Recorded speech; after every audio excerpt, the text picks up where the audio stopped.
Hello everyone, welcome back to পেছি পেছি। আজকে অনেক দিন বাদে চলে এসেছি আবার একটা ব্লগ নিয়ে। তো সবার কাছে তোমরা বলো, তোমরা সবাই কেমন আছো? আই হোপ তোমরা সবাই খুব ভালো আছো।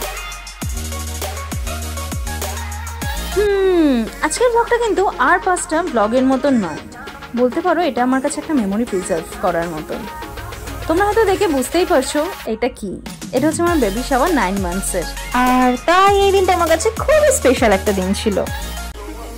বেবি শাওয়ারটা কিন্তু একদম ঘরোয়া কয়েকজনকে নিয়েই অনুষ্ঠানটা করা হয়েছিল। প্ল্যান ছিল অনেক কিছুই করা, কিন্তু মেডিকেল এমার্জেন্সির জন্য কিছুদিন আগেই সাতটা অনুষ্ঠিত করা হয়েছিল। আমাদের দুটো বাড়ি মিলে, মানে শ্বশুর বাড়ি আর বাপের বাড়ি দুটো বাড়ি মিলে একই দিনে অনুষ্ঠানটা করা হয়।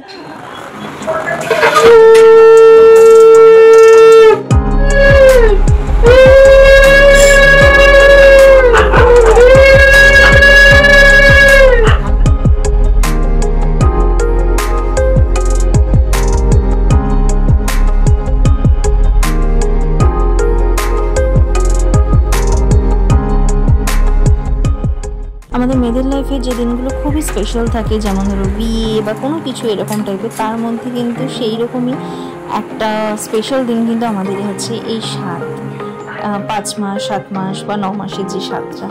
তো আমার কাছে এই দিনটা খুবই স্পেশাল ছিল। তাই অনেক স্বপ্ন ছিল, কিন্তু সমস্ত স্বপ্ন তো হয় না সেইভাবে প্ল্যান অনুযায়ী যে প্ল্যান করা হয়েছিল, যেভাবে অনুষ্ঠান করা হবে। যাই হোক, তাহলেও ছোট করে হলেও খুবই আনন্দ করেছিলাম, খুব মজা হয়েছিল।